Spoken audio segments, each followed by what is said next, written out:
Imagine, you're standing on a narrow path between towering cliffs and a roaring sea, the salty wind piercing your face. Then, from the edge of the horizon, thousands of spears glint like an unending storm wave rushing toward you. How could only 300 men hope to stop such a sea of humanity?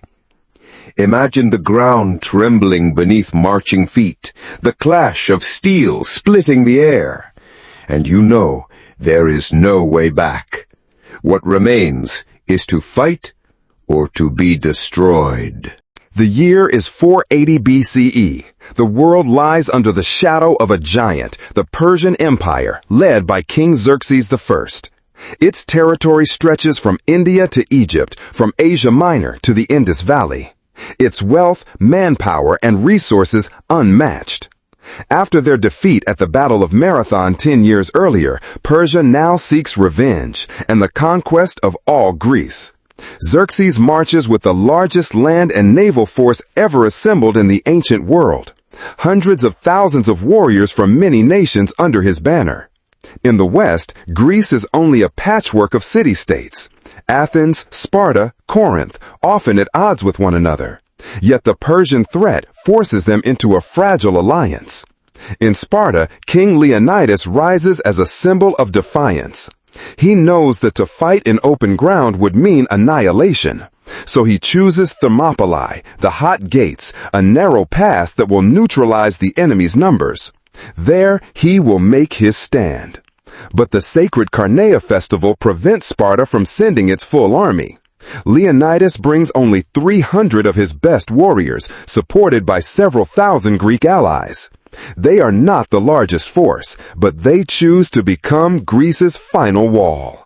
Dawn of the first day. Mist drifts through the pass at Thermopylae, the rising sun casting golden fire on Spartan spears. From afar, Persian war drums thunder like the heartbeat of a giant drawing closer.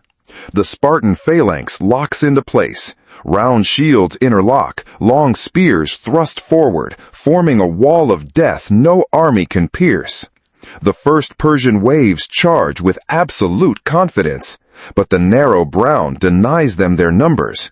They are cut down, shoved back, driven into the sea. Screams, clashing steel, and the stench of blood mingle with the salt air. All day, wave after wave breaks and falls. Bodies pile high, hindering their own comrades' advance.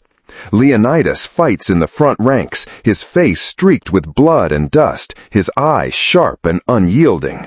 On the second day, Xerxes unleashes his immortals, his famed elite guard.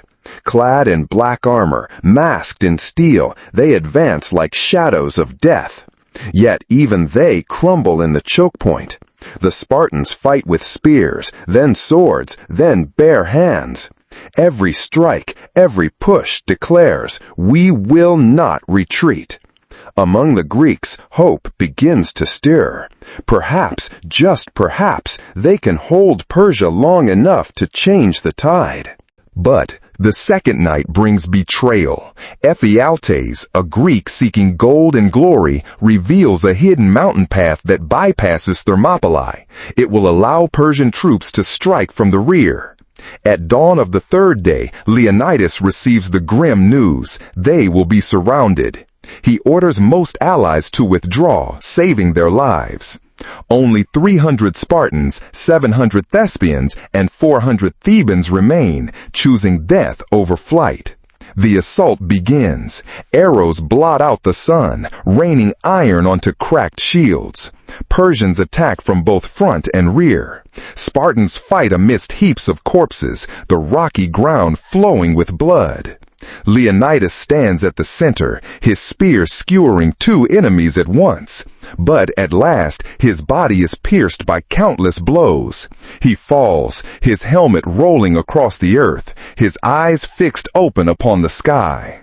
The king's death is not the end. It is the spark that ignites his warriors' final fury.